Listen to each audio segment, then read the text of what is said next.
Hi, I'm Beryl, and the theme for today's video is tofu. Today we actually have 6 tofu recipes from 6 different countries, so let's get started.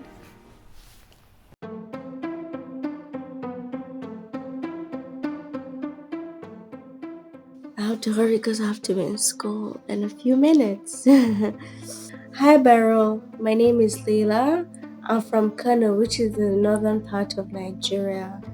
The meal I want to talk to you today about is called awara, which is a staple food in the north, usually eaten by the Hausas, which is the culture I'm from. Awara is basically tofu that has been dipped in egg and then fried, then tossed into stir-fried vegetables. The vegetables are usually cabbage and red onions, but you can go ham and do whatever you want. Some people tend to put a little bit more water in their stir-fried vegetables and it tends to be soggy and soupy, but then that's not what you want. It should be just lightly moist with just the oil and then a little bit of water from the vegetables itself. Then you toss in your awara and then it looks beautiful. It's an explosion of colors. Awara reminds me of those nights when we have a late lunch and we decide to skip dinner and then we buy ourselves like 200 naira awara and then we just sit and watch TV and we eat with some chili flakes added to it. Perfect. To my knowledge, tofu can be a substitute for Americans that want to go vegan, but honestly, personally, I don't know much vegetarians in Nigeria, but hope you enjoy. Did you guys see my mistake? I don't know if you caught it, but I grilled the tofu and realized that I forgot to put it in the egg dip, so then I put it in the egg dip and then I grilled it again. Honestly, I think no harm, no foul, but sometimes you gotta read the directions more than once before you start filming, you know what I mean? Whoa. Maggi seasoning, it is no joke. You think, oh, I didn't put that much flavor in this, but then you take a bite and you're like, whoa, it did a lot of work in that one little capsule, you know? I know that I was supposed to put cabbage in this and we had like a little bit of cabbage left in my fridge. So I was like, oh, great, I'll use that cabbage. Somebody ate the cabbage. Who did it? It wasn't me. Anyway, so we got peppers in here and onions. I have to say that I completely agree that when you overcook crunchy veggies for something like this and they're just mushy and soft, it's one of my least favorite things in the world. I like all of my veggies to maintain a little bit of crunch, which is why I do have some regret that there's no cabbage in this, because cabbage would have been a great addition. Next time though. The artist today is Eri Aikawa. She is a Japanese Filipino illustrator based in Japan. Her work has this 1950s manga pinup anime vibe that I totally love. And she has a YouTube channel, which I am leaving a link to. The last thing I want to say is I like this dish because it doesn't feel like the tofu is just here instead of a piece of chicken. It feels like a tofu dish, and the tofu is the star, and so are the veggies, and it's good the way it is, you know? I don't miss the meat.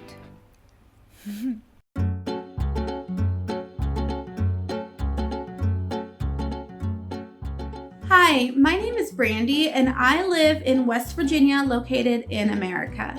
And the recipe I want to share with you is a chocolate tofu no-bake pie. Now this pie is rich and decadent and chocolatey and creamy. It is definitely a treat. We love this pie because in our home we eat a plant-based diet, and this pie is so good. It really reminds us of our old favorite, chocolate chess pie, and this pie makes us feel like we are not missing out on anything by eating plant-based. We love to make this pie around holidays. My boys and I love to make it. It's so simple and so easy to make, and we make it together, and the boys love to clean the spatula and the bowl when we're done. We also love this pie because where we live in West Virginia, there's not a lot of vegan options when we go out. And so we often have to find that we need to be creative at home. And so we do that. And when I share this pie with people who don't eat a plant-based diet or maybe are a little bit skeptical of tofu, they're always shocked when they find out the secret ingredient is tofu because it is so good. You would never guess that it's tofu. Now in America, tofu is usually viewed as a meat substitute. But I don't view tofu as a meat substitute. I view it as a blank slate. You can do so much with tofu. You can do obviously desserts. You can do meat substitutes. You can do creams. You can do dips. All kinds of things. I really think tofu is a blank slate for creativity. And I really hope that you give this pie a try, especially if you're a tofu skeptic, because I do believe that this pie can change your mind about tofu. And I hope you enjoy it. Bon appetit. This looks like a pudding cake. And I didn't have to bake anything. I mean, this could not have been easier to make. I am so interested. Are you kidding me? I'm never not making tofu chocolate cake again. What? This is the craziest thing I've ever had in my life. I am not trying to be dramatic when I tell you, if I didn't know that this cake was made out of tofu, there's no way I would ever even guess it. Shocking. Just make this and put it into tiny ramekins and put it in the fridge for 2 hours and you have tofu chocolate pudding. This doesn't even taste like tofu. So when I was decorating the cake, I bought this plant-based whipped cream and I tried to place it around it. I had this idea of what it would look like. It looked terrible. So then I tried to scrape it off and it left these little white marks and then I was like, oh God. So then I cut up a banana. The banana with this is so good. Happy mistake. Even though this is only the second dish, if you're gonna make something from this episode, do yourself a favor and do this one at least, because I think it will really surprise you and how easy it was to make. Like, you have nothing to lose. Wow. Wow, wow, wow. Owen Wilson? Wow.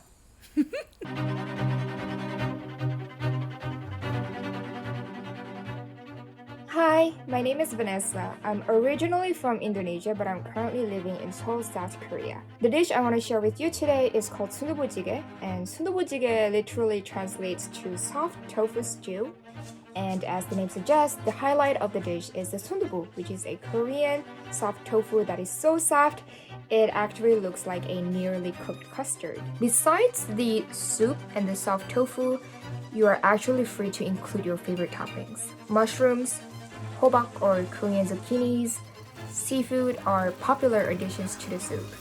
It is typically served piping hot in a dorso, which is a Korean stone pot, alongside a bowl of rice.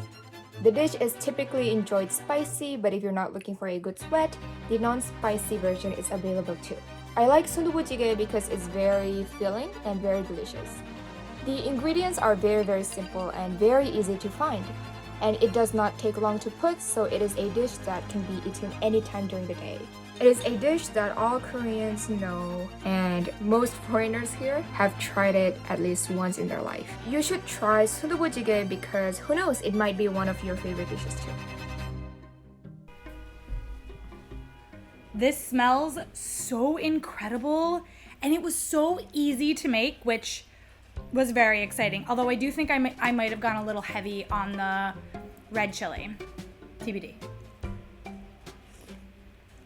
Oh my God. Ooh, I am getting a new appreciation for silken tofu as this episode progresses. Wow. Where's my egg at? Come here, eggy egg. Something so satisfying about just cracking an egg into like a bubbling broth and letting it cook in there. Oh, it's cooked so nicely. Also, the zucchini, I feel like I keep being surprised by everything. I'm enjoying everything about this dish. Traditionally, you use anchovy stock I just bought a seafood stock. I felt like that was a good swap. You can also obviously make this vegetarian by using a vegetarian base. Also, right now, it is pouring rain in New York City, and I'm having this like hot tofu soup. Even though it's midsummer, it feels good. I'm really sweaty though. Like, I'm really sweaty. Dang, that egg is good.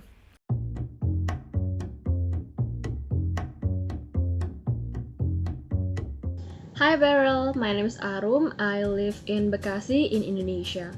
The dish that I want to share with you is martabak tahu or tofu martabak. It's a simpler version of martabak telur that you mentioned before in your previous video.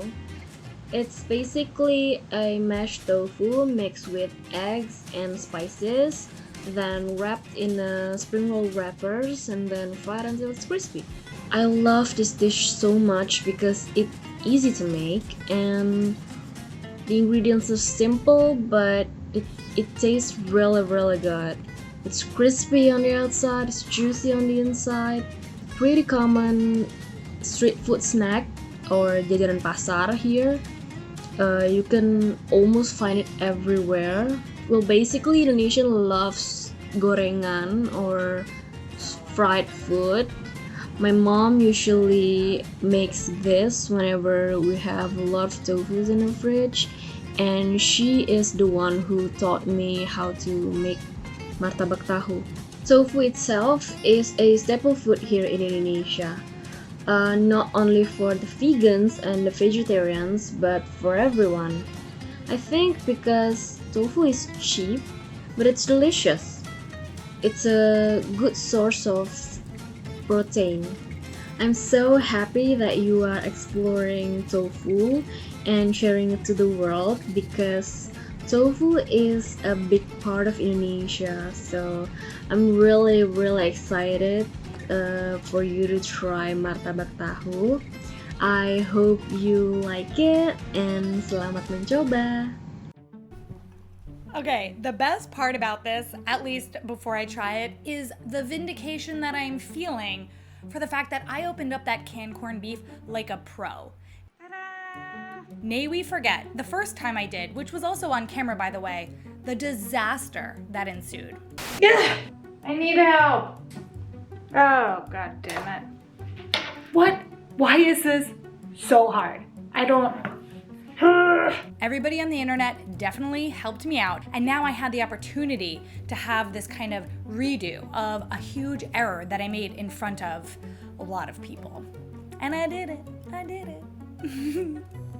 This looks amazing. I'm very excited to try it. Crunchy. Oh my god. As if I couldn't like canned corned beef more. Canned corned beef and tofu fried in a pocket. I think that this recipe is super surprising for me as an American because in the US, generally speaking, tofu is a meat substitute, and so seeing a recipe with canned corned beef and tofu together, not that common. And it kind of like challenges my idea of tofu as a food for vegetarians. Man, this is good.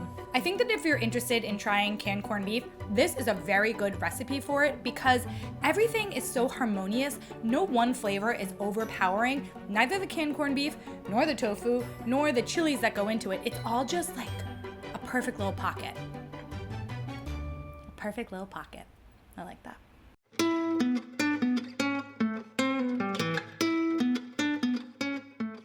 Hi everybody, my name is Stephanie and I live in San Diego, California. My family is originally from Vietnam. Both my parents immigrated to the US from Vietnam in the early 20s and they actually met here in San Diego. The dish I want to share with you all today is called đậu hũ nước đường, which basically means sugar water tofu. Đậu hũ nước đường is a sweet, delicate Vietnamese dessert. And this dessert is made from coagulated soybean milk to form silken tofu and then generously topped with a sweet ginger syrup. It is commonly enjoyed warm, but you can chill it for a refreshing sweet treat. When it comes to tofu, most people probably won't think of it as a dessert, but this dessert works because tofu is pretty bland on its own. However, you have the sweetness from the syrup and the fresh ginger in the syrup that adds an amazing flavor and zing to the tofu. This dessert reminds me of trips to Orange County with my family. When my siblings and I were little, my parents would drive us all up to Orange County to go grocery shopping at the Asian market, and we would buy a ton of Vietnamese banh mi to bring back home to eat, as well as to share with extended family. I don't eat this very often anymore, but whenever I do, I think of my family and our road trips to OC, and that makes me really happy. In Vietnam, this dessert is commonly sold as street food. Vietnamese women would lug around 2 large baskets on opposite ends of a pole over their shoulders and yell the name of the dish.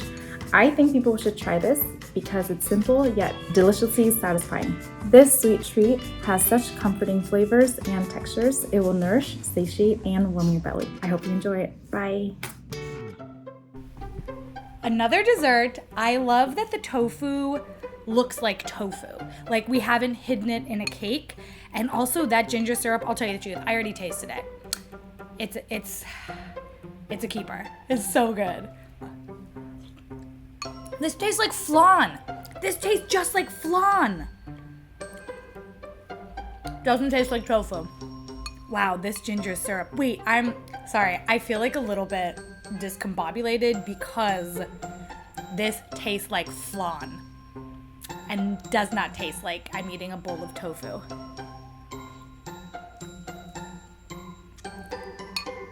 Well, you know what? I will say it here and now. My feelings about silken tofu in particular are irrevocably changed. I am now a stan. This is so cool. This is so cool. Okay, I know that earlier I said if you're gonna make one dish from the show, make the pie. If you're gonna make one dish from the show, make this one now. Because this one is even more surprising. I mean, look, if you like chocolate mousse, make that one. If you like flan, make this one. Wow. I didn't think that the desserts were gonna get me like this, but this is great.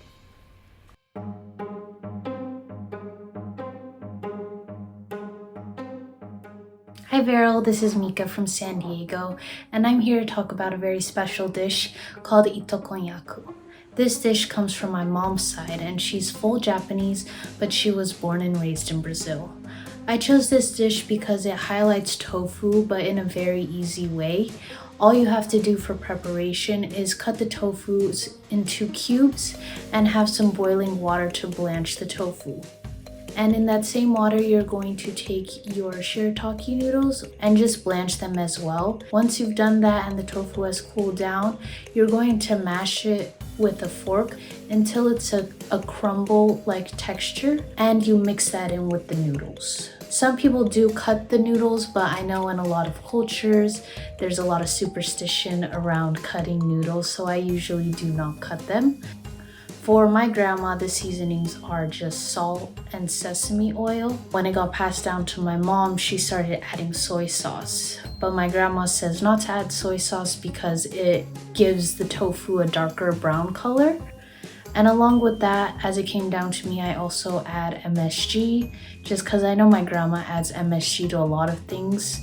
And I think she doesn't tell us, but I think that's her special grandma's touch, and that's what makes all of her food taste so good. You just mix it together, and the main flavor of this dish is the sesame oil, and that's it. Sometimes I like to add chili oil to make it spicy, but this can be a side dish. Sometimes I eat this just for lunch really quickly, but it's a great little dish that you can make super easy and very nutritious and high in protein, low in carbs. So try this one out. I hope you like this one, Beryl. I have not had shirataki noodles in a while, but when I tell you the hold that these noodles had on me a couple of years ago, I was obsessed with them. I like the combination of these noodles with the tofu. It just feels like this is gonna be really good. Tofu just takes on the flavor of whatever you put next to it. And so when people say they don't like tofu, I just kind of don't understand what they don't like, because it must just be that they don't like the dish that they've prepared.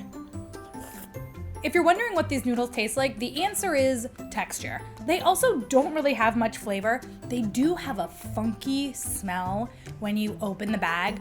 I definitely recommend rinsing the noodles and always putting them in a bit of hot water, just like as a blanch before you eat them, because there's like, it's got that kind of mushroomy smell, but somehow a little worse. I definitely wish I had put some chili oil on this. It would have been so good, but I wasn't thinking, and I was just excited to do that final plating presentation. And then I was like, too late.